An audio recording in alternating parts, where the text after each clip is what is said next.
Almira's point of view. Nakayuko ako sa malamig na sahig ng mansyon. Nanginginig habang pinanonood ni Divina ang viral video sa cellphone nito. Paulit-ulit na tumatakbo ang parehong eksena sa screen. Isang babaeng hubad at inaangkin ng isang lalaki.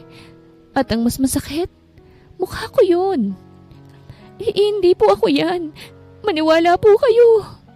Yun lang nasambit ko habang nakaluhod sa malamig na sahig ng mansyon. Nasa harapan ko si Auntie Divina. Hawak ang cellphone habang paulit-ulit na pinapakita ang viral video. Kita roon ang mukha ko. O mas tamang sabihing mukha ng isang taong ginawang kamukha ko. Hubad at binababoy ang sarili sa harap ng kamera. Habang may kasamang lalaking walang saplot din.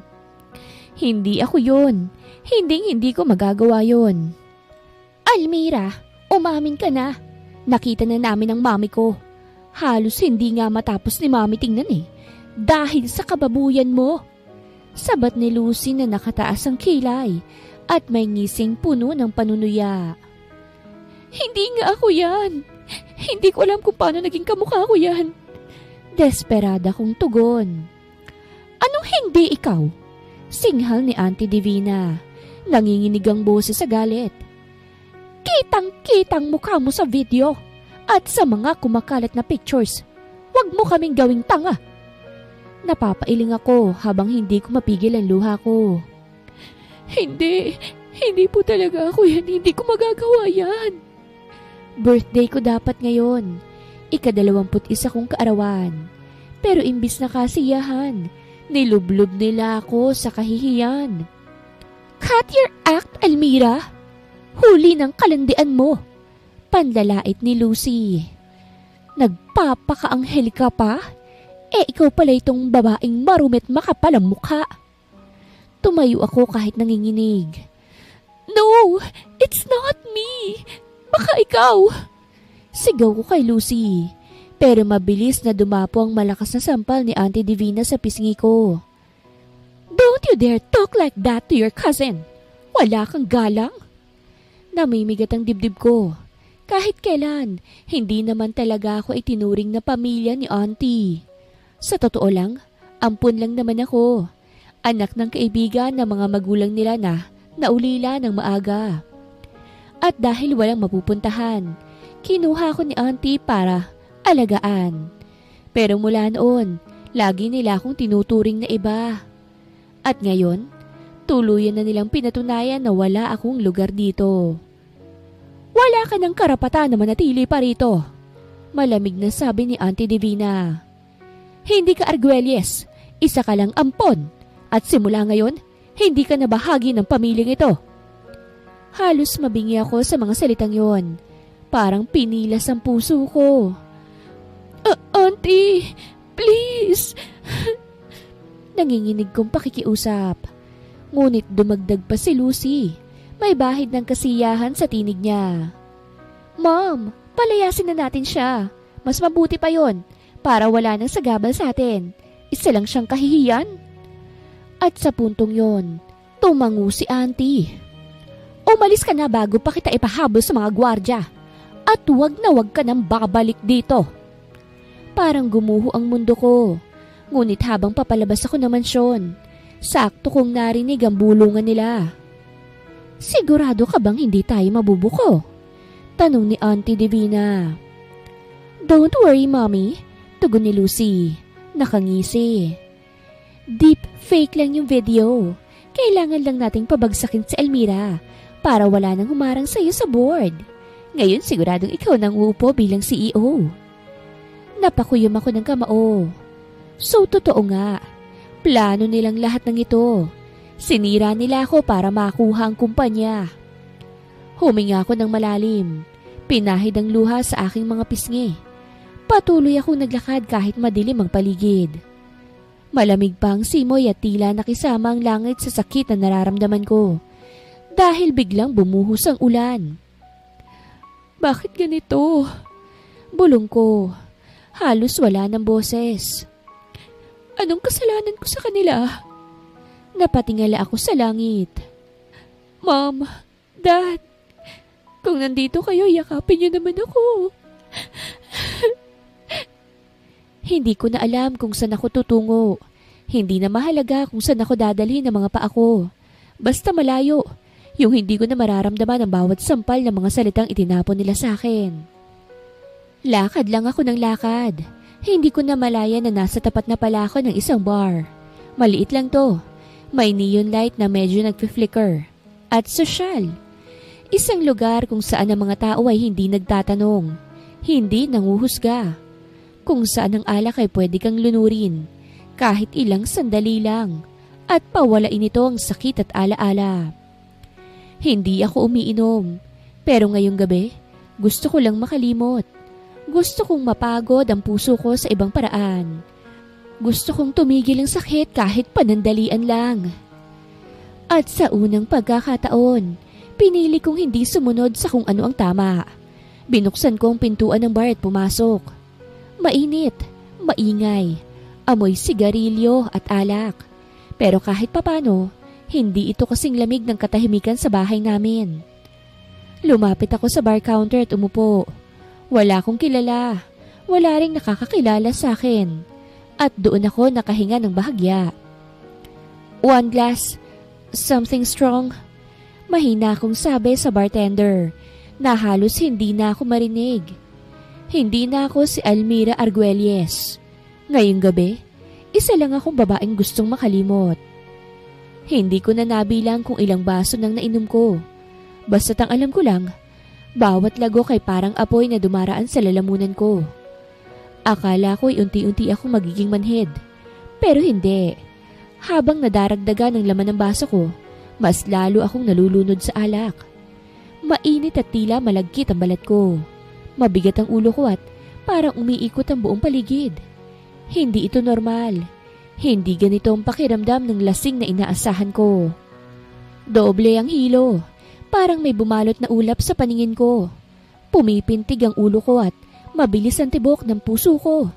At para akong mawawala ng malay kahit nakaupo lang. Boss, may bagong dating na babae rito. Hilo na siya. Pwede niyo nang makuha. Rinig kong sambit ng isang boses sa lalaki. Teka, ako bang tinutukoy niya? Muling bumigat ang ulo ko. Napapikit ako pero pilit kong binubuksan muli ang mga mata. Inikot kong tingin. Hinanap kung sino ang kausap ng bartender. Pero malabo na ang paningin ko. Paano kung ako nga? Pilit akong umiling. Inaasahang mawawala ang hilo. Hindi ko na maramdaman ang sarili kong mga kamay. Parang may malamig na gumagapang sa bato ko. Pumipintig ang dibdib ko sa kaba. Gusto kong tumayo pero hindi ko magawa. May mali. Nararamdaman ko na rin ang bigat sa talukap ng aking mga mata. Nararamdaman ko na pinagpapawisan ako ng malamig. Hindi ko na rin alam kung ano pang totoo sa paligid. Lahat ng tunog ay parang nagiging malayo. Malabo. Pahina ng pahina ang pakiramdam ko. Hanggang sa naramdaman kong may dalawang lalaking lumapit sa akin.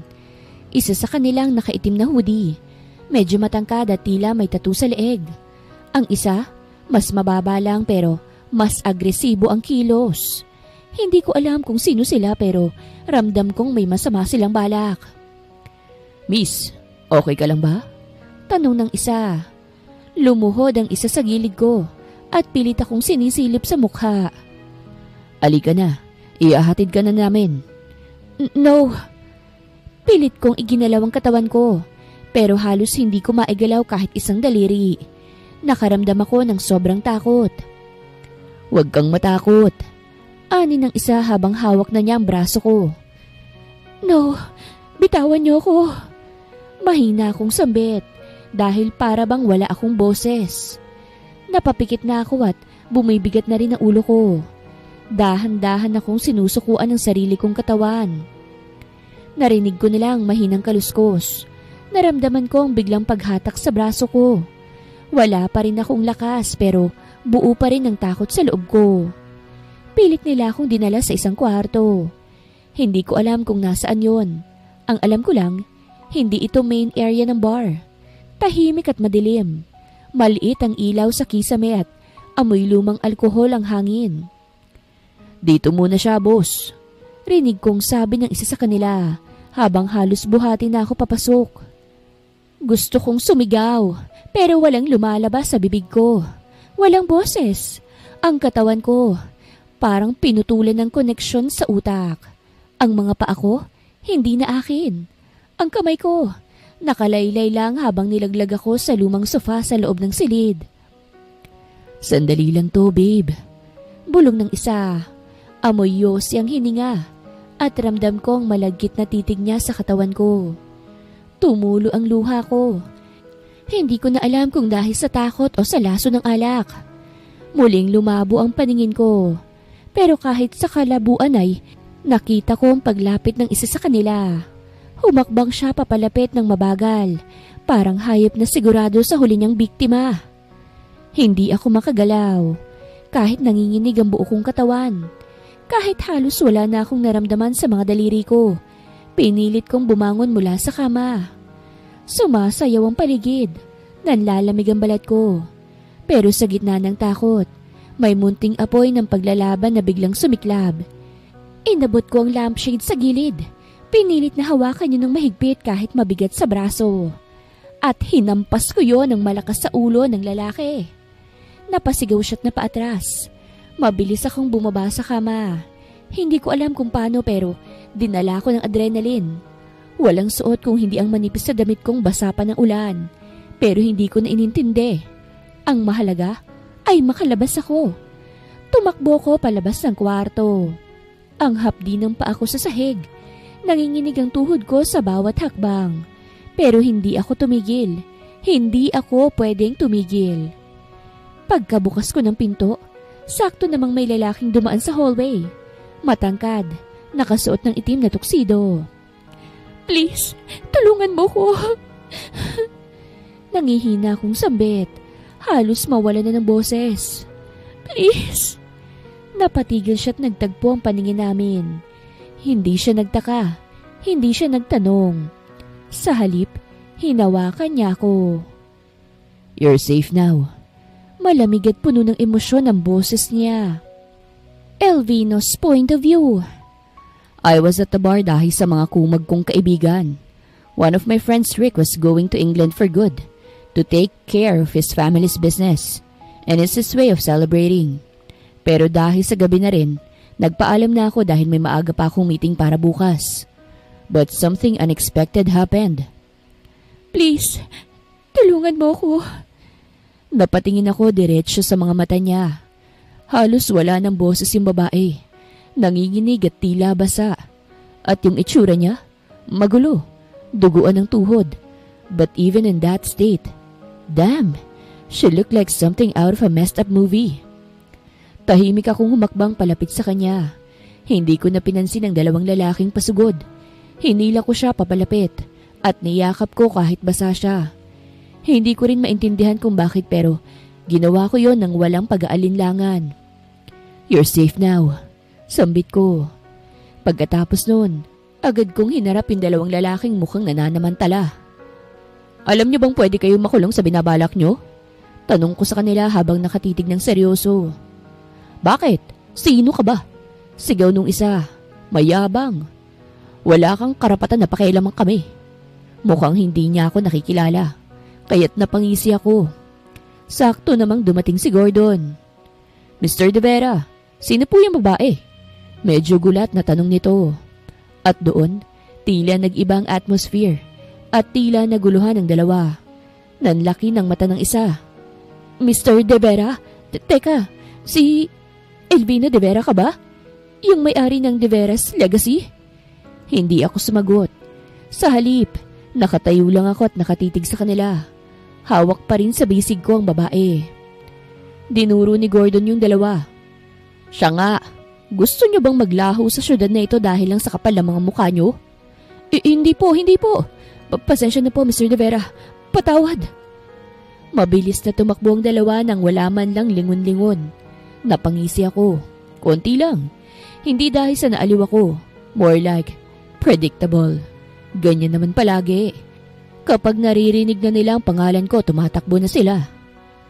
Gordon, dalhin mo na ang sasakyan sa labas. Hindi siya dapat magtagal rito. Sabi ko. Tumango si Gordon at agad nang umalis. Paglingon ko sa babae, nakayuko pa rin siya. Hawak-hawak yung manggas ng coat ko na kanina ko lang ibinalot sa kanya. Halata sa mukha niyang pagod. At hindi ko maintindihan ng sarili ko kung bakit ko siya tinulungan. To the point that, here I am. May estrangherang babae sa tabi ko na parang binago lang bigla yung gabi ko. And for some reason, hindi ko siya kayang iwan. Nang makasakay kami ng kotse ay pinauna ko na si Gordon na umuwi sa bahay. Dahil no way I'll let her stay in my house. Wala siyang ID, walang cellphone, at wala sa sarili. Kaya't hindi ko malalaman kung saan siya nakatira. Kaya ngayong gabi, I will take her to my condo. Sinulyapan ko siya. May I know your name at least? Tanong ko. Almira. Okay, Almira.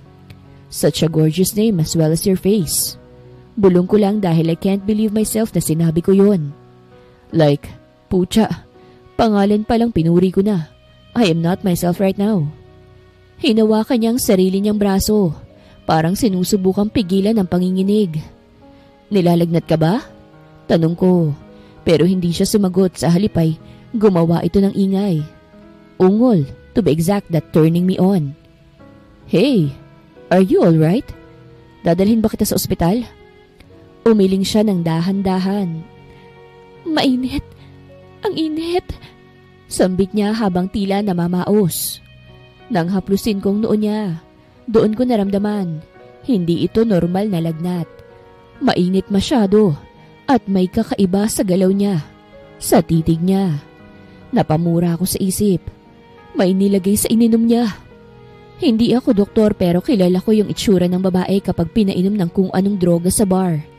May dala kong trauma sa ganyan, kaya kabisado kong senyales. At yung nangyayari kay Almira ngayon, ito yun.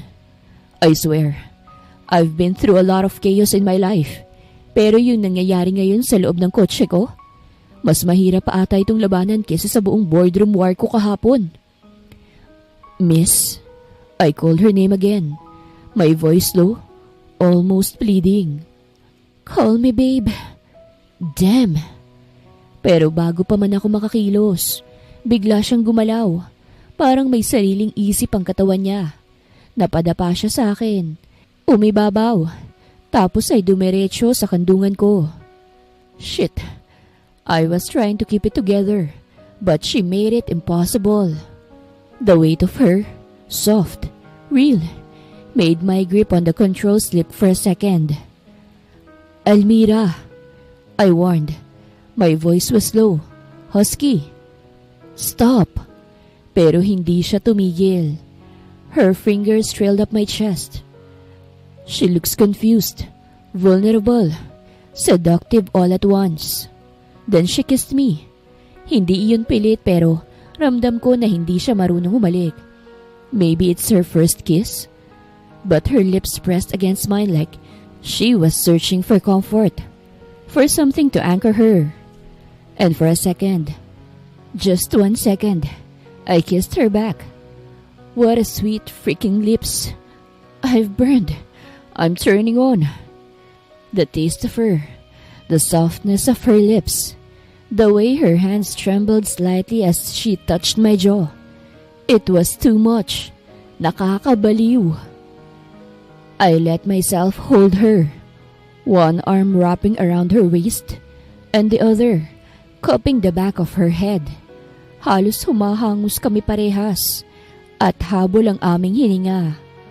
I pulled her just a little closer, deepening a kiss for a moment I shouldn't have allowed.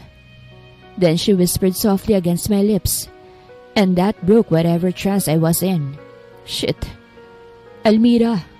I pulled back. Ipinagdikit ko ang noo namin at kapwa na kaming kinakapos ng hininga. Dahil yung alaga ko, galit na. This isn't you. Not right now. Dahil wala ka sa sarili mo. Sambit ko. But instead of answering me, she leaned into me, her hand still on my chest. Her body is warm and restless. Please, don't leave me. Bulong niya na halos nagmamakaawa. I'm not going anywhere, I whispered against her hair. But I won't take advantage of you like this. I held her face buried in the crack of my neck, my hands firm on her back, but not roaming, not claiming. Goodness, this woman was going to ruin me. But I'd rather burn than cross the line with her like this. Kinuha kong cellphone at tinawagan si Gordon. Gordon, sambit ko nang sagutin ito ang tawag habang nakapulupot pa rin si Almira sa akin. I need you to find out kung sinong gumawa nito sa kanya. And bring something to neutralize whatever the hell she drank. Almira's point of view. Pagdilat ng mata ko, halos mapangiwi ako sa tindi ng sakit na humampa sa sentido ko. Parang may nagmartilyo sa bungo ko buong gabi. Mabigat ang ulo ko at nananakit ang batok. Masahol pa sa hangover. Napakapit ako sa ulunan ng kama. Hindi ito ang kama ko. Hindi rin to kwarto ng kakilala ko. Everything felt foreign, malinis, organized. Pero may kakaibang bigat ang aura. Black walls, dark wood, cold steel accents. Very masculine, mahal. Nakakakilabot ang pagkaelegante ng mga kagamitan. Kumalabog ang dibdib ko ng mabilis. Humigpit ang hawak ko sa bedsheet. Nasaan ako? Napabangon ako. Nanginginig pa ang mga daliri ko habang sinusuyod ng tingin ng paligid. May mamahaling armchair sa tabi ng bintana. May lalagyan ng whiskey sa sulok. At may painting na parang hindi mura ang pagkakabili. Hanggang sa bumukas ang pintuan ng banyo. Dahan-dahang lumitaw ang isang pamilyar na figura. Basang-basa ang buhok. Tuwalya lang nakatapi sa bewang. Tila slow motion ang lahat. Ang tubig mula sa buhok niya ay parang mga patak ng ulan sa eksenang hindi ko hiniling. At ang katawan niya? Oh my gosh! Parang Greek god na ibinaba dito sa lupa. Tall, broad shoulders, well-defined abs, makinis ang balat. Halatang disiplinado ang katawan nito. Hindi ako makagalaw. Gising ka na pala. Malamig niyang bati habang inaayos ang tapis niya. Walang reaksyon ng mukha pero ramdam ko na mabait siya. Kamusta ang pakiramdam mo? Masakit ang ulo ko. Sabay iwas ko ng tingin. Kasi kung hindi ako iiwas, baka himatayin ako sa kahihiyan. Expected. May inilagay sa inumin mo kagabi. Pero safe ka rito. Seryoso niyang sagot habang lumapit at may inabot na tableta. Take this. Tinanggap ko yon. Pero ang kamay ko, bahagyang nanginginig. Lalo na't alam kong hindi ito panaginip. Saan ako natulog kagabi? Tanong ko ng halos pabulong. May iba ba akong kahihiyang nagawa? Napatingin siya sa akin. For the first time, may emosyon na mga mata niya. It was like an amusement. Dito, sa kama ko. Pero wala akong ginawa sa'yo. Mariin niyang sambit. Hindi ako ganong klase ng lalaki. Pero ikaw, may ginawa ka sa akin. Nanliit ako sa kinauupuan ko. Hindi dahil sa hiya kung hindi dahil sa pagka-guilty. Naalala ko bigla yung pagyakap ko sa kanya habang basang-basa pa ako. Yung iyak ko na parang bata. Yung init ng dibdib niya habang nilalamig ako sa takot. At yung paghalik ko, nakakahiya. Salamat sa lahat. Mahina akong tugon habang hawak ang baso. Habang hindi pa rin ako makatingin dahil sa kahihiyan. Utang na loob ko na sa kanya ngayon ang buhay ko. Nang lumabas siya mula sa closet ay naka-gray shirt na siya ngayon. Joggers, casual. Pero kahit yun lang, grabe pa rin ang dating. Yung tipong kahit magsuot lang ng sako, babagsak pa rin ang mundo para sa kanya. Ano ulit ang pangalan mo? I asked while biting my lower lip. Great, hindi ko man lang alam ang pangalan ng first kiss ko. I'm Elvino. And you're Almira, right? Tumango ako. Salamat talaga. Utang na loob ko sa iyong buhay ko kaso wala pa akong kayang gawin ngayon eh. Wala akong pabuya for you. Napangisi siya. Hindi ko naman kailangan ng kahit na ano. I helped you because I wanted to. At wala akong hinihinging kapalit. Tugon niya. Napapikit ako saglit. Pasensya na kung naging abala ako. Napailing siya. You weren't. Tinulungan lang kita. That's it. Alam kong hindi ako pwedeng manatili rito. Wala kaming koneksyon. At kung mananatili pa ako, baka pati puso ko manatili sa kanya. Gusto mong ihatid kita? Alok niya sa akin. Delikado kung mag-isa kang maglalakad. Sa bahay na lang ng kaibigan ko. Mabilis kong putol. Ayoko munang umuwi. Sa amin. Pagsisinungaling ko na sinamahan pa ng pilit ng ngiti. Ihahatid pa rin kita. Sabihin mo lang kung saan. Napatingin ako sa kanya. Sigurado ka ba? Baka... Napangisi siya. Maliit lang pero sapat para kumalabog ulit ang puso ko. Almira, after nang nangyari kagabi, ang ihatid ka ang pinakasimpleng parte. Hindi ko napigilan ng ngiti ko. Pagdating namin sa tapat ng apartment ni Andrea, agad ko siyang tinapunan ng sulyap. Elvino, thank you so much talaga. Babawi ako sa'yo kapag kaya ko na. Umiling siya. Just stay safe, Almira. Tumango ako saka lumabas ng kotse. At halos sabay nun, may sumalubong na boses. Almira! Sigaw ni Andrea habang may hawak pang kape, pero muntik nang matapon dahil sa sobrang excitement. Grabe girl, kanina pa kitang hinihintay. Hindi ko na napigilan at yumakap ako sa kanya. Andrea, ang daming nangyari. Alika sa taas, ikaw magkukwento, makikinig lang ako. Samantala, si Elvino na nasa loob ng kotse ay tahimik silang pinanonood. Habang tinititigan niya ang hawak niyang folder na naglalaman ng mga impormasyon ni Almira. She's quite interesting. Sambit ni Elvino bago umalis. Sa loob naman ng unit ni Andrea, ay tulala akong nakaupo sa couch matapos kong ikwento ang lahat kay Andrea ang nangyari. Tahimik lang si Andrea, pero yung mata niya, naandun ang galit, awa at lungkot. Girl, parang buong season ng teleserye ang nangyari sa'yo kagabi ah. Napayuko ako. Wala na rin akong matutuluyan eh. Hindi ko na alam kung saan ako pupunta. Napatingin siya sa akin. At sa halip na sermon, ngumiti siya. Then, dito ka na muna. May extra room ako. At sa company namin, hiring kami sa admin. I will help you. Napatitig ako sa kanya. Nabuo na naman ang luha sa mga mata ko. Hoy, walang iyakan. Punasan mo na yan. Niyakap ko si Andrea ng mahigpit. I'm just thankful that I have her. Kinabukasan, maaga pa lamang ay nagbihis na ako. Nakahanda na ang resume ko. Sa dami ng nangyari kahapon, parang bigla akong natutong humawak ulit sa direksyon ng buhay ko. Thanks to Andrea.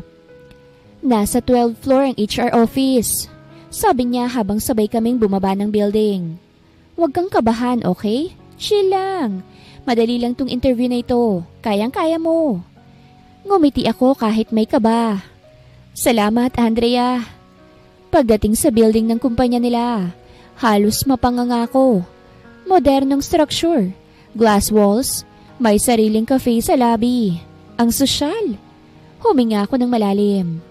Kaya ko to. Pag-akyat ko sa 12th floor, agad akong sinalubong ng receptionist. Miss Almira Arguelles, please wait. The president will interview you personally. Napakunot ang noo ko. President? Hindi naman sa akin nabanggit ni Andrea na presidente pala ng kumpanya mag-i-interview sa akin. Pero tumango ako at ngumiti. Okay po. Dinala ako sa isang glass-walled office. Malinis, elegante, may pa-city view pa.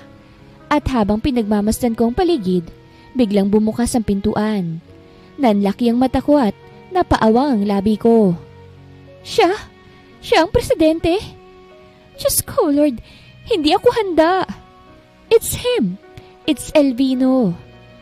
Hindi ko alam kung tatayo ako para bumate o lulubog na lang sa hiya.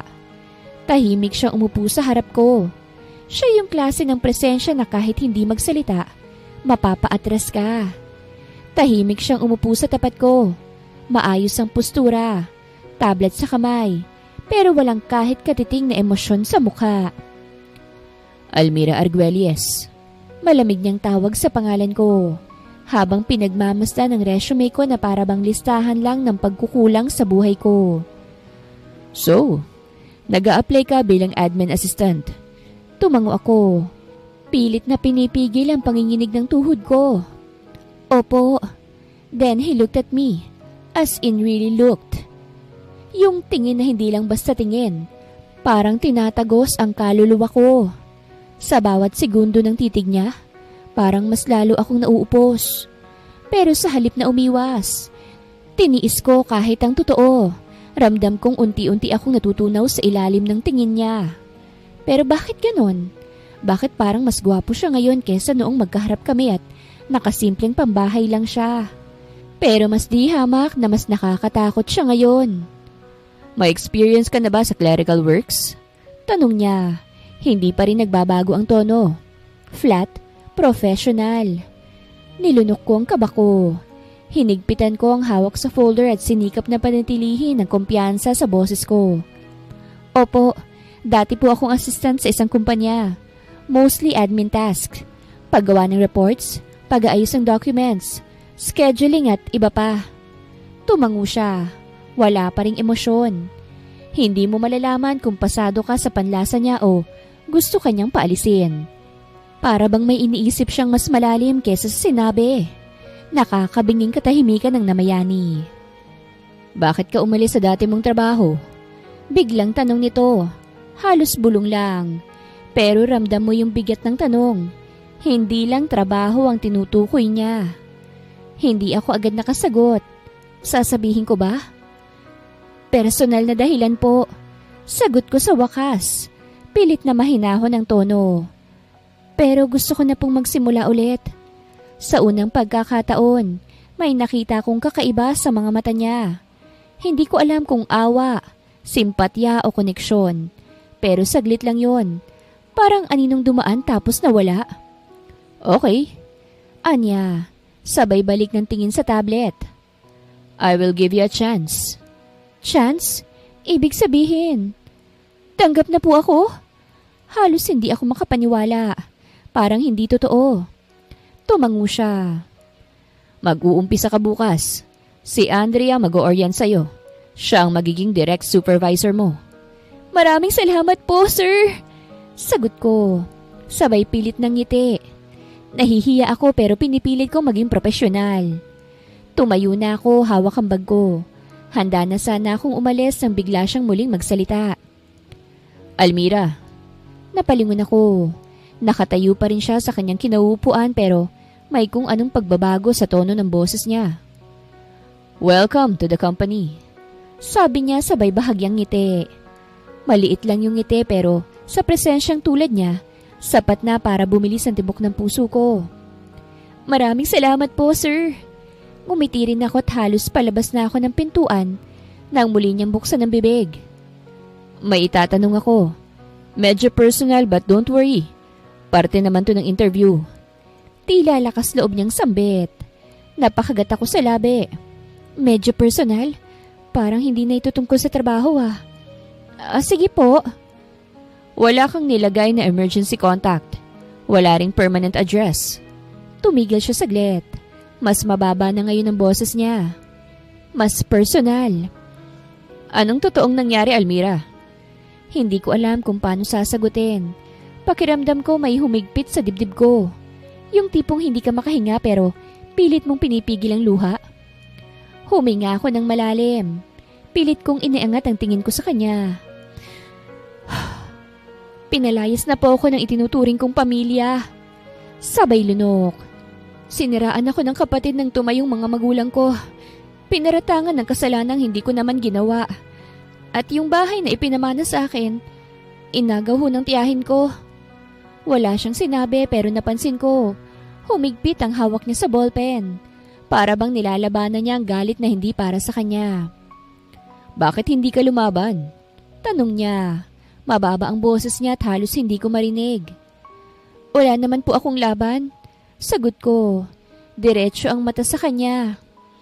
Wala ho akong pera. Walang kapangyarihan. Walang kakampi. Pero gusto kong subukan. Kahit paunti-unti gusto kong bawiin ang pangalan ko. Yung dangal ko. Bigla siyang tumayo. Lumapit siya sa gilid ng desk. At nang tumapat siya sa akin, yung laki ng katawan niya, yung lalim ng tingin, lahat yun ay biglang naging personal. Almira, Sabi niya, malumanay pero may diin. what if I have an offer for you? Napakunot ang noo ko. Offer? Ano pong offer? Marry me. Parang sumabog ang buong mundo ko sa loob ng silid na yon. Ano pong ibig niyong sabihin? Tanong ko. Halos hindi ko na mailabas ang boses ko. I need a wife. Sagot niya. Parang sinasabi lang niya na kailangan niya ng bagong lapis. Yung pwedeng tumayo sa tabi ko. Legal, sa mata ng publiko. Personal ang dahilan. At kapalit nun, ibibigay ko sa iyo lahat ng kailangan mo. Hindi ako makagalaw. Bibigyan kita ng bahay, ng pera, proteksyon, legal team, at tutulungan kitang makuhang lahat ng para sa iyo. Ipaglalaban natin ang karapatan mo. Napaupo ako ng maayos. Parang gusto kong lumubog sa kinauupuan ko. Pero hindi ko rin magawang umiwas. Pero bakit ako? Ngumiti siya ng bahagya at sa tuwing ginagawa niya yun ay para akong kinikiliti. Because you need help. Huminga siya ng malalim. Unless ayaw mong mas mapabilis ang pagkuha mo ng hustisya? Sa mga sandaling yun, isang bagay lang ang malinaw. Wala na akong ibang matatakbuhan. At si Elvino de Vera, he gave me a choice and a hope. Tumango ako. Tinatanggap kong alok mo, sir. Magpapakasal ako sa iyo kapalit ng tulong na kailangan ko. At doon, nakita ko ngiti sa labi ni Elvino. And in that moment, I realized, this isn't just about papers or contracts. This is about him. And maybe, just maybe, puso ko na rin ang nakataya. Kasabay ng opisyal na pagtanggap kay Almira bilang bagong empleyado ng De Vera Legacy, isang lihim na pangyayari ang hindi alam ng karamihan sa mga empleyado. Ikakasal na siya sa mismong may-ari ng kumpanya. She's soon to be Almira Arguelles de Vera. Sa isang maliit na city hall, formal silang nakatayo sa harap ng isang hukom. Simple lang ang kasuotan ni Almira. Isang cream-colored na dress na hanggang tuhod. Si Elvino naman, naka-black button down at dark slacks. Wala sa itsura nilang ikakasal sila. Pero ando ng tensyon sa hangin. Wait, seryoso kayo rito? Tanong ni Kayleon habang nakatayo sa gilid nila. Halatang pinipigilang matawa. Akala ko prank lang to, bro. Does this look like a prank to you? Malamig na sagot na Elvino sa kaibigan. Hindi man lang lumilingon. Napakamot si Kayleon sa batok. Well, medyo. Nahatak lang talaga siya rito. Napangiti ng tipid si Almira pero hindi na nagsalita. Pinilit niyang hindi mapansin ang kaba sa dibdib niya. Ibang klase ang eksenang to. Hindi ito ang kasal na naisip niya noon. Pero hindi rin to ang lalaking basta mo lang makikilala kung hindi pinahihintulutan ng kapalaran. Sa dulo ng seremonyas, formal nang inanunsyo ng judge. By the power vested in me, I now pronounce you husband and wife. Nakuha ni Kayleon ang eksaktong moment kung saan hawak na Elvino ang kamay ni Almira, habang seryoso silang nakatingin sa isa't isa. Sa caption ng litrato, agad siyang nag-type. Guys, hindi to prank. May asawa na si D. #secret wedding. At ipinadala agad ni Kayleon sa group chat ng barkada. Samantala, hindi na hiningi ni Elvino ang "You may kiss the bride." Pero bago pa man tuluyang tumalikod si Almira, bumulong si Elvino. From now on, you're mine, Mrs. de Vera. Tumaas ang balahibo niya at tila napakislot siya sa paos na boses nito. Sa hallway ng City Hall, napapailing si Kayleon habang kasabay ni Elvino sa paglalakad. Okay, seryoso nga, hindi na to biro. Damn! Nag-asawa ka na, hindi mo man lang kami sinabihan na mas maaga? And your bride? Your employee? Hindi nagsalita si Elvino. Ngunit habang nakatalikod si Almira at inaayos ang suot niya, napatingin si Kay Leon sa kaibigan niya. Doon niya lang napansin, may ngiti si Elvino. It's not just a simple smile. Ngiting may sikreto. At doon niya lang naisip, hindi lang ito kasal para kay Elvino. It's more than that.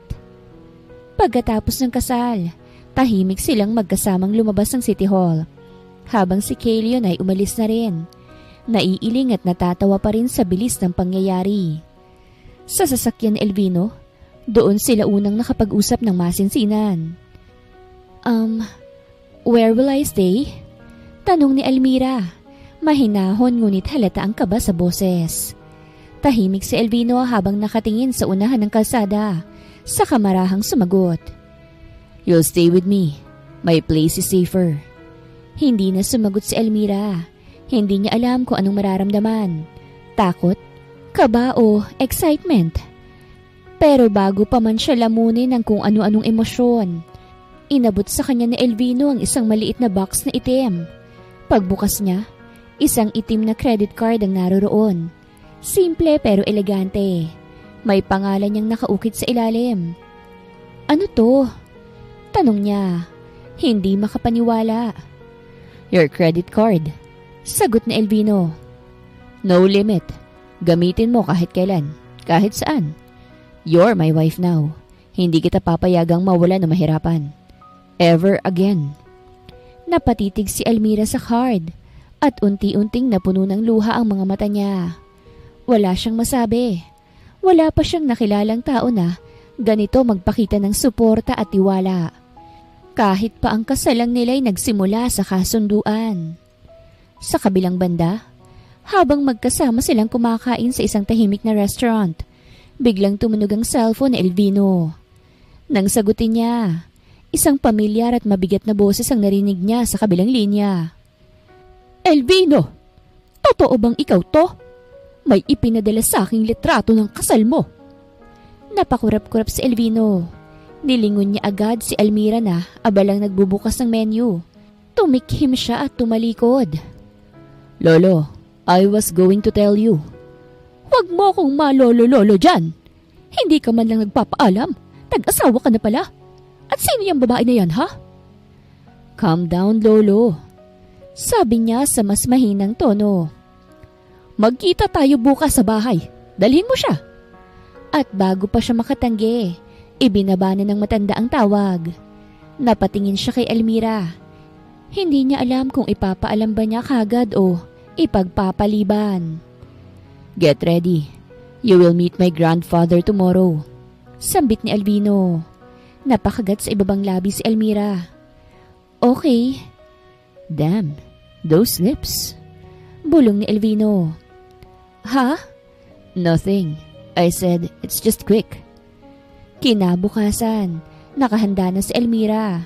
Suot ang isang simple ngunit eleganteng blouse at slacks. Halata ang kaba sa kilos niya. Lalo na't sinabi ni Elvino na pupunta sila sa bahay ng lolo nito. Ang kilalang mahigpit, mapanghusga at dominante sa pamilya De Vera. Sa loob ng sasakyan, tila balisa si Elvino. Hindi siya sanay na magpaliwanag, lalo na sa matanda niyang lolo.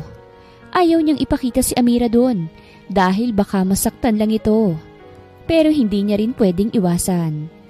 Pagdating nila sa malawak na mansyon ng De Vera Patriarch, ay pinapasok agad sila nang makilala ang kotse ni Elvino.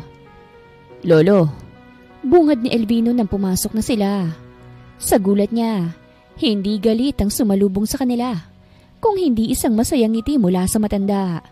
Nasa terrace ito, nakaupo at nakangiti habang pinapalamig ang tsaa.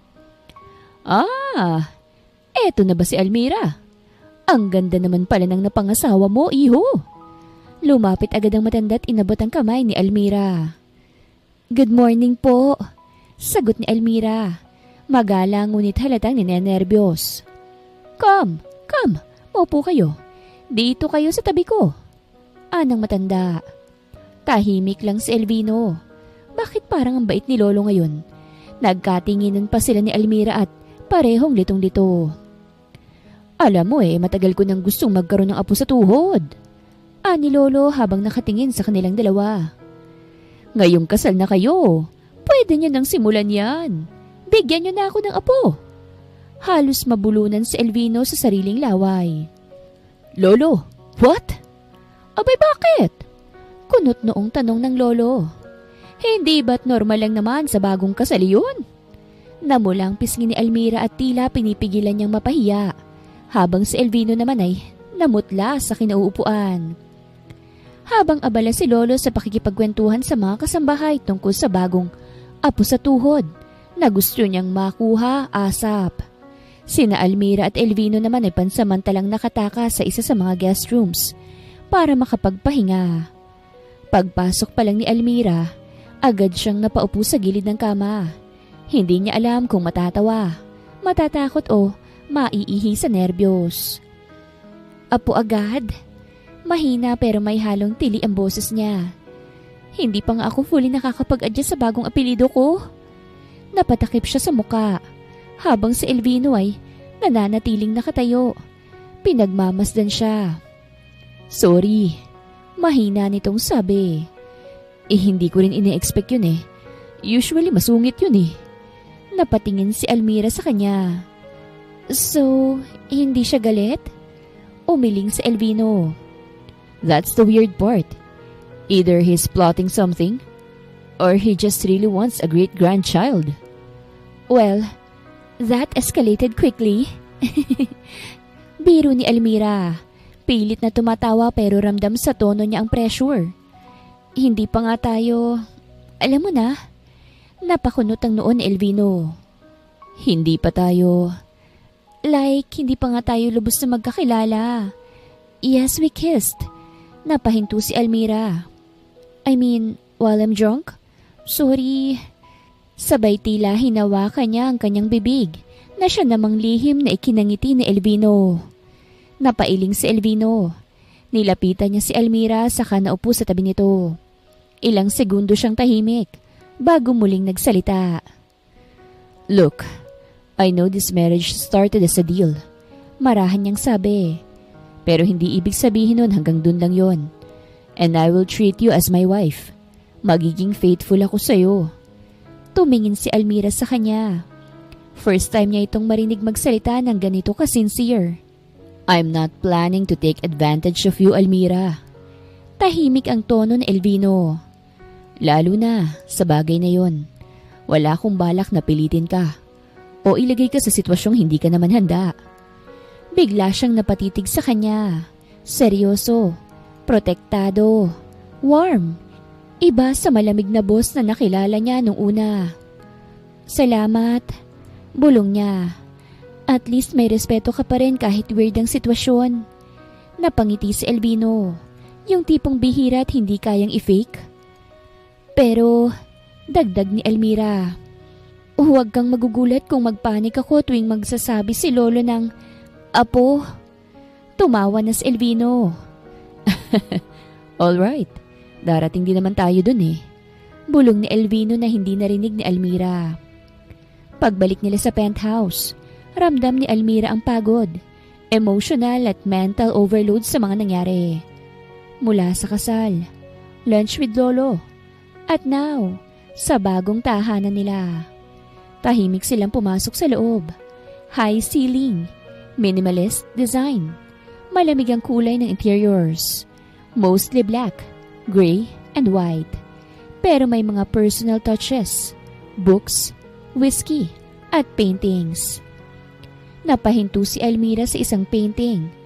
Abstract pero may energy. Parang chaotic, pero organized.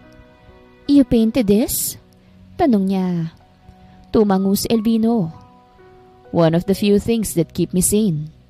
Napaisip si Almira. Ang lalim pala ng lalaking to. Hindi lang siya basta CEO na laging serious. Come. Tawag ni Elvino. Sabay abot ng isa pang maliit na box sa kanya. Another card? Biro niya. Better. Pagbukas niya, isang eleganteng necklace na may maliit na diamond sa gitna ang laman. Simple pero classy. Hindi halatang mahal pero Alam mong high quality. I want you to wear that. Sabi ni Elvino. Para kapag wala ako, maaalala mong you're protected and you're not alone anymore. Magandang araw mga viewers! Ang kwentong ito ay hatid ng Love Series TV. Salamat sa pakikinig! Napatitig si Almira sa kanya. Speechless. Hindi niya alam kung saan nanggagaling ang kindness ng lalaking to. But she felt it too. Totoo. Tahimik lang silang nagkatitigan. Ilang segundo. Ilang hinga. Elvino. Bulong ni Almira. Hindi niya alam kung anong susunod niyang sasabihin, pero hindi na rin kinakailangan. Tumayo si Elvino saka lumapit. Marahan niyang inayos ang kwintas sa leeg ni Elmira. Habang halos magkadikit ang mga mukha nila, mainit ang hininga niya sa balat ni Elmira. And for a second, time slowed down. I said I wouldn't kiss you at the wedding. Mahinang bulong ni Elvino. Almira held her breath. But this isn't the wedding anymore. Lumalim ang halik namin. Mas naging malambing. Mas naging tapat. Wala nang pader. Wala na ring takot. Parang sa sandaling yon, wala nang ibang mundo kung di kaming dalawa lang. Napapikit ako. Damang-dama ang init ng palad niya sa balat ko. Ang dahang-dahang paglapat ng kamay niya sa bato ko habang nilalapit pa niya ako. Ang akala ko sapat na yung isang halik. Pero nung naramdaman kong unti-unti niyang inilapit palalo ang katawan niya sa akin, habang ang palad niya'y lumalapat sa bewang ko. Doon ko naramdamang hindi ito basta halik lang. May laman, may damdamin, may pananabik. Ang init ng hininga niya habang humihigpit ang hawak niya sa akin, habang ang labi niya'y bumababa sa pisngi ko. Pababa sa panga, paakyat ulit sa gilid ng labi ko, paulit-ulit. Parang ayaw niya nang matapos to. Parang sinisigurado niyang totoo ako, na hindi ako mawawala. Sabihin mo kung gusto mong tumigil ako. Bulong niya. Paus ang boses. May tensyon pero may paggalang. Hindi ako sumagot. Hindi rin ako umatras. Sa halip, ako pa ang kusang gumuhit ng daliri ko sa likod ng leeg niya. Humawak doon at dahang-dahang hinila siya palapit ulit sa akin. Huwag kang huminto. Hindi niya ako pinag-antayan. Muli niyang hinanap ang labi ko at mas mariin, mas malalim. This time, hindi na tanong ang halik niya. Ang mga palad niya'y mas mapangahas. Gumapang sa bewang ko. Umaakyat sa tagiliran habang ako'y nakasandal na sa pader ng kwarto. Ramdam kong init ng katawan niya at kung papaanong bawat galaw niya'y nagpapabagal sa oras. Wala nang mundo sa labas. Wala nang kahapon. Wala ring bukas. Kaming dalawa lang sa sandaling ito. Ang mga labi namin ay tila hindi na mapaghiwalay. Ang bawat halik, mas naging mapusok hanggang sa hindi ko na alam kung saan siya nagsisimula at kung saan ako nagtatapos. Ang katawan ko, parang natutunaw sa bawat dampi ng balat niya. Almira. Ungol niya sa pagitan ng mga halik, habang nakayakap siya sa akin na parang ako ang huling bagay sa mundo na ayaw niyang pakawalan. At sa oras na yon, hindi ko na rin siya kayang bitiwan. Elvino's point of view. Hindi ko alam kung anong meron sa mga mata niya. Pero sa mga sandaling nagtagpong ulit ang mga labi namin, parang bigla akong nawalan ng kontrol. Lahat ng sinusubukan kong itago, lahat ng damdaming ilang beses kong pinigil, unti-unting lumalabas. Damn! I felt her body mold into mine. Ang lambot ng katawan niya sa yakap ko. Ang init ng balat niya sa ilalim ng palad ko. It was driving me insane. Gumalaw ang kamay ko. Kusa. Parang hinahatak ng matagal ko ng pagnanasa. Mula sa bewang niya, umakit ang palad ko sa gilid ng katawan niya. Hinahanap ang init. Hinahanap ang sagot kung totoo ba tong nangyayari o panaginip lang. Sabihin mo kung hindi mo to gusto. Bulong ko sa pagitan ng mga halik. Kahit nasa gitna na kami ng init, kailangan kong marinig. Kasi kung ako lang ang may gusto, ititigil ko na. Kahit masira ako, titigil ako. pero hindi siya nagsalita. Sa halip, gumapang ang daliri niya sa bato ko. Hinila akong pabalik sa labi niya. Mas mariin at mas mapusok. "Huwag kang huminto." Mahina niyang bulong. "Own me." Pucha, that broke me. Parang nawala ng preno ang katawan ko. Ang halik ko ay mas naging mapusok. Ang paghawak ko, mas naging tapat. Hindi para sakupin siya kung hindi para damhin. Para sabihin, andito ako. Ako to. Ako lang. She was trembling. Ako rin pero hindi ito takot. It was tension, lust, and something dangerously close to love. Hinila ko siyang papalapit. Buong katawan niya'y napasandal sa dibdib ko. I could feel her every breath, every reaction sa bawat galaw ko.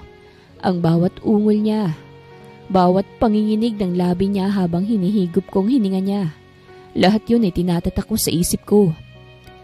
"Almira," bulong ko habang dinuduyan ko ang halik sa pagitan ng kanyang labi. Pisngi, leeg.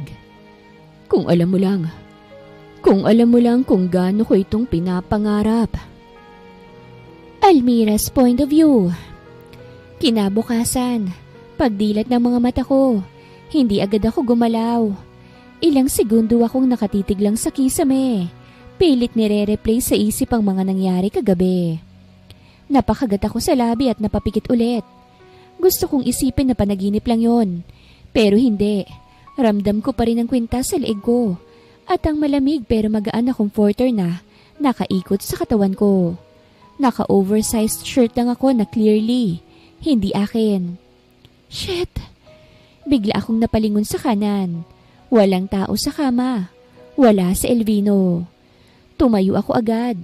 Nakayakap at tahimik akong lumabas ng kwarto. Habang kinukuya-kuy ang buhok ko, nasabog pa rin. Paglabas ko, naamoy ko agad ang aroma ng kape at bacon. Pagtingin ko sa kitchen, nando doon siya. Shirtless, naka-gray sweatpants lang, may hawak na frying pan. Ang sarap niyang tingnan. Too hot for 7 a.m. Naglakad ako papalapit sa kanya, pero hindi niya agad ako napansin. "Good morning." Mahinang bati ko. Napalingon siya. Sandaling kumurap, parang nagulat, pero agad ding ngumiti ng bahagya. "You're awake. Good." Balik siya sa pagluluto. Napakamot ako sa batok. "May shirt ka pa ba?" Napalingon ulit siya saka tumingin sa suot ko. Saglit siyang nanahimik at para bang pinipigilan ng ngiti. "You're wearing mine." Kalmado niyang sagot. "Pero may extra sa drawer ko sa hallway. Second door, left." "Thanks." Bulong ko sabay talikod. Bago pa ako makapasok sa hallway, nagsalita siya. "You don't need to be shy, Almira. We didn't do anything too far." May emphasis sa tono na parang lalo akong kinuryente. "So," panimula ko habang sinusubukang wag titigan ng abs niya habang kumakain ng scrambled eggs. "What's the plan today?" "You'll be working half day." Sagot niya. "I need you to come with me this afternoon. There's a business gala." "A gala?" Muntik akong mabilaukan. "As your what? Wife or assistant?" Tumingin siya sa akin. "Both." "Elvino." "I don't separate business and personal life. You already know that." "Do I need a gown?" "I already sent one to your room. I had it tailored based on your measurements from your application file." "Wait, what? Stalker much? You memorized my measurements?" Tanong ko, trying not to sound scandalized. "I remember everything about you." Sabay inom ng kape. Damn! Naka-makeup na ako. Suot ang elegant na midnight blue gown na halos hindi ako makakilos. Backless, high slit, bold, sexy. Not me. Pero pagtingin ko kay Elvino na naka-black tux at may pulang pocket square na match sa lipstick ko, parang worth it na rin ang discomfort. "You look stunning." Bulong niya habang hawak ang kamay ko. Napatingin ako sa kanya. Are you trying to butter me up before feeding me to a pack of wolves? Exactly. Sagot niya. Corporate wolves. Napahinga ako ng malalim. Bakit mo nga pala ako isasama? Tumingin siya sa akin. Diretsyong sagot. Because I want them to know you're mine. Kinagabihan, pagpasok namin sa venue ay sabay-sabay ang lingon ng mga tao. Flash ng cameras, whispers, judging eyes, curious smiles. Let them talk, Almira. Bulong niya. But at the end of the night, they'll know you belong beside me. Hindi pa man ako tuluyang nakakabawi sa ngiti ni Elvino nang bigla siyang tinawag ng isa sa mga board members. Tumangulang siya sa akin at lumakad palayo. Bahagyang nakatalikod. Naiwan akong mag-isa. Hawak-hawak ang wine glass na kanina pang malamig sa palad ko. Well. Tila maarting sambit ng babae na kadarating lang. Lalo niyang natitigan ng babaeng nakatayo sa harap niya. Matangkad, parang model. Naka-fitted red gown na parang sinadyang mas sexy sa lahat ng nandon. Perfectly curled hair. Killer red lipstick. At mga matang matalim kung makatingin. So, are you the substitute? Excuse me? Tanong ni Almira na pilit kalmado. You're the reason behind the sudden wedding. The substitute wife? Bahagyang tumawang babae. I was wondering about kung anong klaseng babae ang ipapalit sa akin. I didn't expect. Someone like you? Napasinghap si Almira. Hindi dahil sa insulto, dahil sa word na ginamit. Substitute wife. You must be... Celestine. Sabay lahad niya ng kamay pero hindi ko tinanggap. Celestine Vasquea. You know, Celestine, ex-fiancé ni Elvino. Ex-fiancé? As in, engaged na pala si Elvino before? We were supposed to get married this year. Kumunot ang noo niya. At sa unang pagkakataon ay nakita ko ang galit sa mga mata niya. Tapos, bigla na lang siyang nawala. Walang paliwanag. No call, no closure. Then suddenly, may balitang kasal na siya. Sa isang babaeng mukhang wala namang alam sa gulo ng mundo niya. What a poor girl! Sinubukan kong hindi magpaapekto. I don't know what happened between you two, but I had nothing to do with it. This wasn't something I planned. Ngumisi siya. Mapait. Mapanira. Oh, darling, you have no idea. Everything with Elvino is always planned. Almira. Elvino's voice cut through the air like a blade. Celestine turned slowly at ngumiti ng malademonita. Dahan-dahan siyang lumapit at nang makarating ako ay marahang hinila ang bewang ko papalapit sa kanya. Protective, territorial. Ramdam ko ang tensyon sa katawan niya. Elvino! Singhal ni Celestine na biglang nagbago ang boses. Long time. No text, no call, no closure. Now's not the time, Celestine. Malamig niyang sagot. Oh, I disagree. Tumingin siya sa akin. Matalim. I think your wife deserves to know the full story. Don't you, darling? Napatingin ako kay Elvino. Nakita ko kung papaano siyang napakagat sa panga, as if pinipigilan ng sarili. You ended it, just like that. Tuloy ni Celestine. Parang wala akong kwenta. Hindi man lang ako nakalaban. Because you leak confidential files to your father's firm. Parang may granadang sumabog sa pagitan naming tatlo. What? Halos pabulong kong tanong. You used me to gain access to the Vera legacy. Mariing dagdag ni Elvino. At akala mo ba hindi ko malalaman yon? Nagpanting ang tenga ko. Tiningnan ko si Celestine. Nakita kong kumislot ang labi niya. Para bang may gustong sabihin. Pero mas piniling magyabang. You can't prove that. I did. Anya. Pero imbis na sirain ka publicly, I walked away. That was giving you a second chance.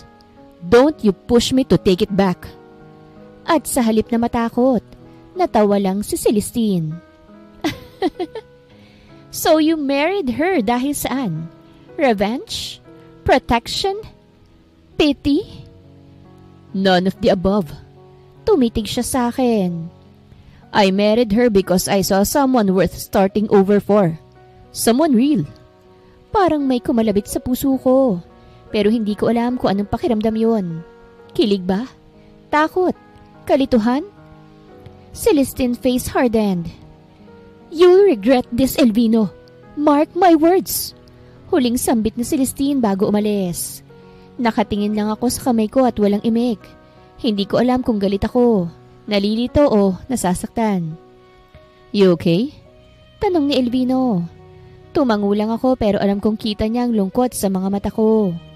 Then softly, I asked, "Why didn't you tell me about her?" Because she doesn't matter anymore. She seems like someone who still thinks she does. Hindi siya agad sumagot. Nakatingin lang siya sa kalsada.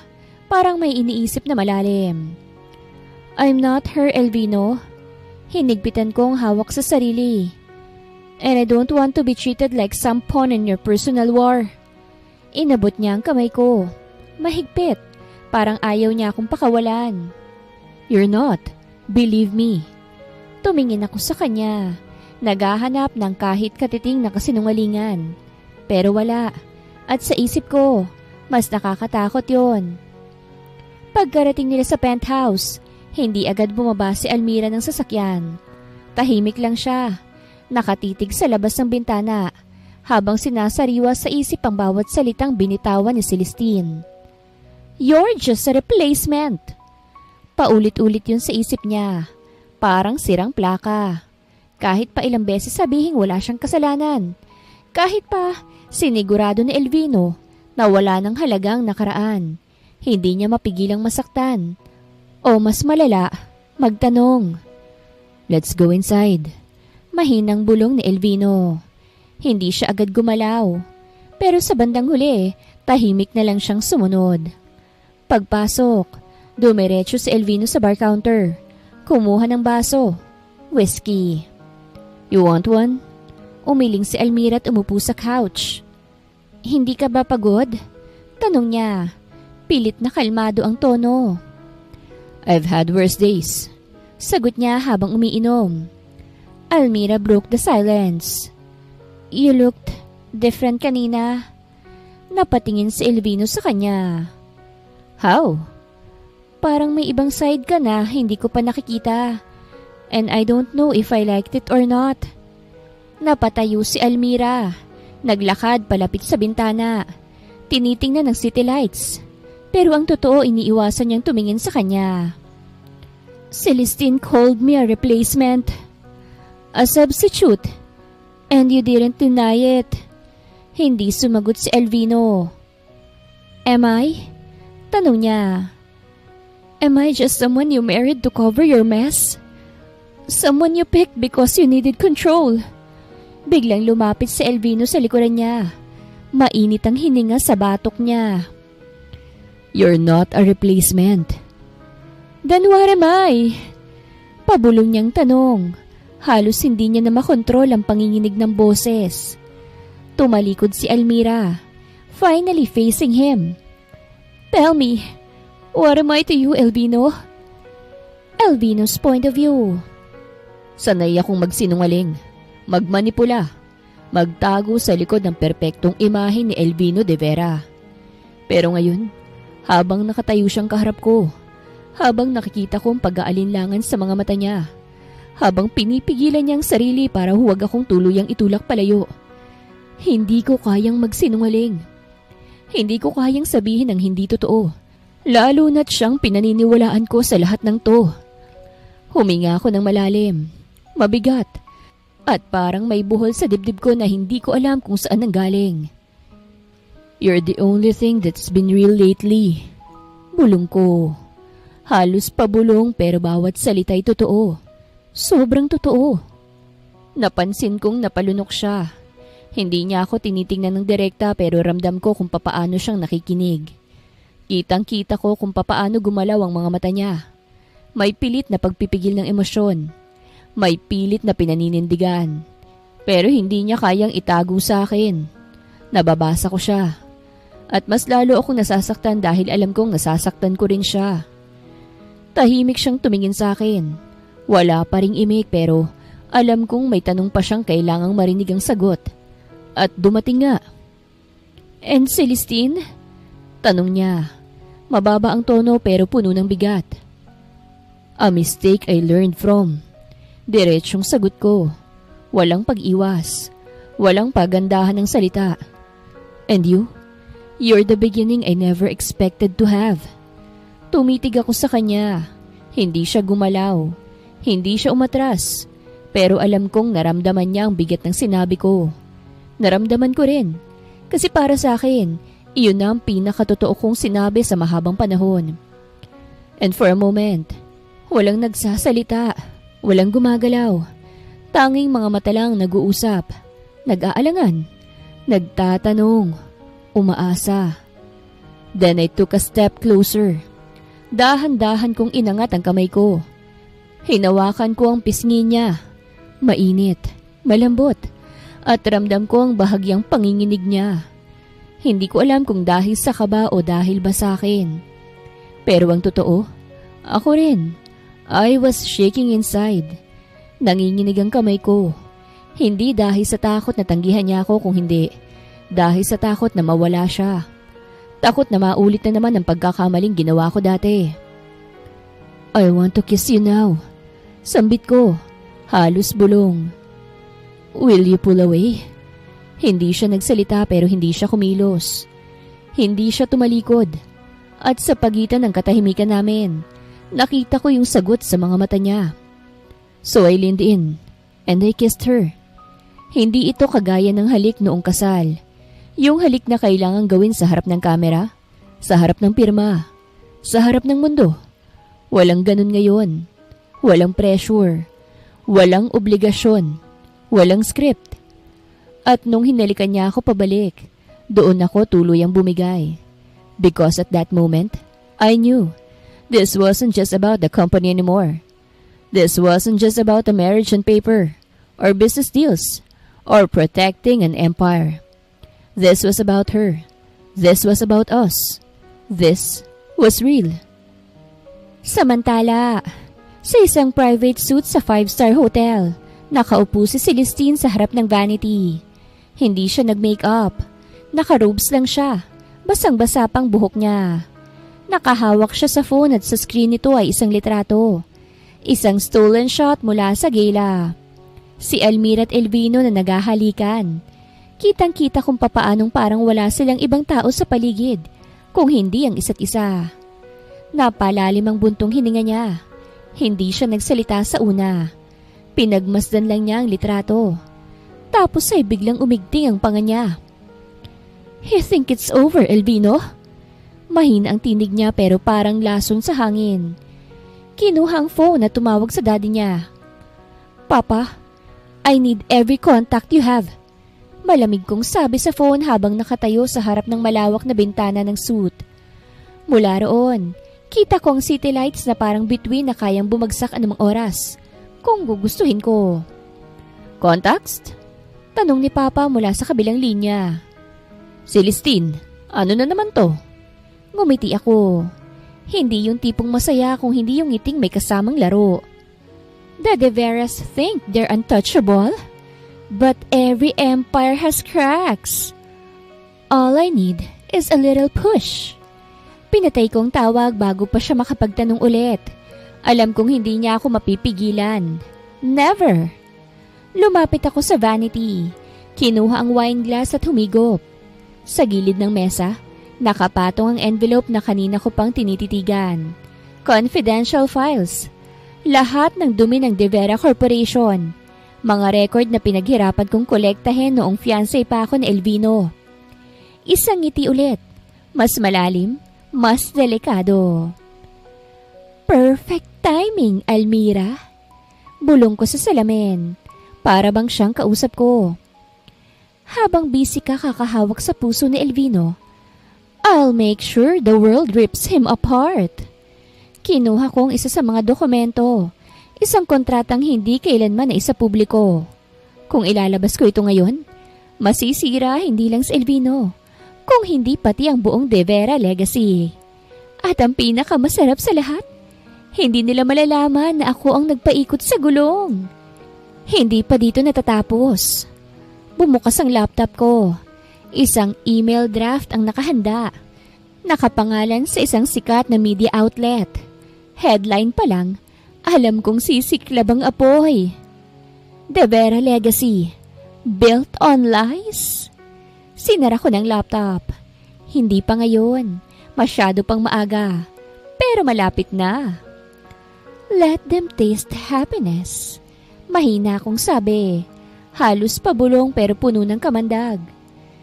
Pero mas masarap silang panoorin habang unti-unti kong pinababagsak. Sa labas, umihip ang hangin. Sa loob, tanging ang titig ko sa larawan nila Elvino at Elmira ang nagbibigay sa akin ng rason. Kung mahal niya talaga siya, mas masakit kapag siya mismong dahilan ng pagkawasak ni Elvino. Mabilis na kumalat ang balita sa buong bansa. Lahat ng news outlet, online platforms, at business networks ay sabay-sabay na naglabas ng headline. De Vera Legacy faces fraud allegations. Anonymous force leaks confidential files. Agad na nayanig ang mundo ng De Vera Corporation. Ang mga empleyado ay nabalot ng kaba. Ang mga investors ay nagumpisang mag-pull out.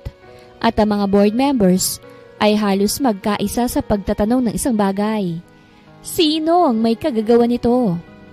Sa boardroom, habang mainit ang diskusyon ng mga directors, nanatiling kalmado si Elvino. Nakatayo siya sa dulo ng mesa. Hawak ang kumpiyansa na hindi mawala, kahit pa sinasalubong siya ng mga galit na mga mata. We're investigating this, mariin niyang sabi. And we will find out who's behind it. Ngunit sa loob-loob niya, malinaw na kung sinong nasa likod ng lahat. Si Celestine. Samantala, nasa loob ng kotse si Celestine. Tahimik pero malalim ang ngiti sa labi habang pinanonood ang sunod-sunod na update sa phone niya. Ang bawat notification, ang bawat galit na tweet laban sa De Vera ay parang musika sa tenga niya. You wanted real, Elvino? Bulong niya sa sarili. Let's see how real you can handle it. Hindi niya namalayan ang itim na SUV na kanina pa palang nakabuntot sa sasakyan niya. Tahimik, walang ingay. Ngunit nakatutok sa bawat galaw niya. Ilang oras ang lumipas. Sa isang private office ay magkasamang nakaupo sila Elvino at Elmira. Sa mesa nila, nakakalat ang ilang dokumento at printouts ng mga leaked files. She underestimated me. Malamig na sabi ni Elvino habang hawak ang isang papel. Nag-angat ng kilay si Elmira. Anong ibig mong sabihin? Half of the files she leaked were fabricated. Traps. Paliwanag niya. The moment she sent them out, her IP was logged. We've been waiting for her to make a move. Hindi pa man siya natatapos magsalita. Tumunog na ang cellphone niya. Isang tawag mula sa private investigator na inutusan niya. Sir, we have her. Celestine Rodriguez is in custody. Kinagabihan, sa loob ng istasyon ng pulis. Halos hindi mapakali si Celestine habang nakaposas ang kamay. Pilit niyang pinupunit ang katahimikan ng interrogation room.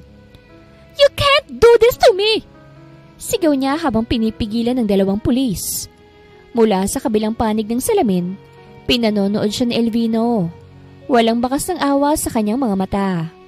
Pagpasok niya sa silid, kasunod si Elmira ay agad na nagbagong ekspresyon ni Celestine. Mula sa galit patungong desperasyon. Elvino! Halos pakikiusap ang boses niya. You don't understand this. This was supposed to be us. De Vera was supposed to be ours. Correction. Malamig ang sagot ni Elvino. It was never ours. And it will never be yours. Lalong nagngit-ngit si Celestine. She'll ruin you, Elvino. That girl beside you, She'll never understand you like I do. Ngunit diretsyong humarap sa kanya si Elmira. Walang takot sa tingin. No, Celestine. You ruined yourself. Nang marinig yon, tuluyang nabasag ang maskara ni Celestine. Ang dating matapang at mapanlinglang na babae ay napaluhod. Umiiyak habang unti-unting isinara ng mga pulis ang pinto ng interrogation room. Lumipas ang ilang buwan mula nang palayasin si Elmira sa mansyon. Ngunit imbis na tuluyang bumagsak, ginamit niyang paninira bilang lakas para bumangon. Sa tulong ni Elvino, ang lalaking unang naniwala at hindi nagduda sa kanya, ay unti-unti niyang nakalap ang mga ebidensya laban kila Divina at Lucy. At higit sa lahat, kay Celestine na siyang sumira rin kay Elvino. At sa harap ng korte, tuluyan niyang naipakita ang katotohanan. Ang video na ikinasira ni Elmira ay isang deepfake na mismong si Divina at Lucy ang nagplano at ipinagawa. Sa testimonya ng mismong taong gumawa ng footage, pati na sa mga dokumentong iniharap ni Elvino, hindi na nakapagsinungaling pa ang mga salarin. Miss Divina and Lucy Arguelles, guilty kayo sa cyber libel, falsification. Halos madurog ang dignidad ni Divina at Lucy habang kinakaladkad ng mga pulis at parehong nanginginig. Samantala, si Elmira ay tahimik lang na nakaupo, pero dama ng lahat ang bigat ng emosyon niya. Sa wakas ay lumabas din ang katotohanan. Paglabas nila ng korte, agad siyang sinalubong ni Elvino. Walang pakialam sa mga taong nakatingin. Agad nitong hinawakan ang kamay niya at hinila sa yakap. Natapos na, Elmira. Tapos ng lahat ng sakit. Malaya ka na. Bulong ni Elvino. Ramdam ang paggaan ng loob. Napahikbi naman si Elmira sa dibdib niya. Kung hindi dahil sa'yo, hindi ko kakayanin. Salamat, Elvino, for believing in me when no one else did. Bahagyang humiwalay si Elvino para titigan siya. May ningning sa mga mata nito na noon pa man ay nagbibigay ng lakas sa kanya. I didn't just believe in you. I love you, Elmira. Mula noon hanggang ngayon. Napatigil siya, natulala, pero mabilis na bumukas ang ngiti sa labi niya. At sa gitna ng lahat ng pinagdaanan, wala nang mas tamang oras kung hindi ngayon. I love you too, Elvino. At hinalikan niya ng buong puso ang labi nito na kaagad ding tinugunan ni Elvino. Mula sa isang babaeng itinapon at ipinahiya, si Elmira ngayon ay matagumpay, malaya at merong isang taong tunay na nagmamahal sa kanya. At sa tabi niya, hawak ang kanyang kamay, si Elvino, ang lalaking naging sandalan niya at kasama niyang bubuo ng mas maliwanag na bukas. Wakas.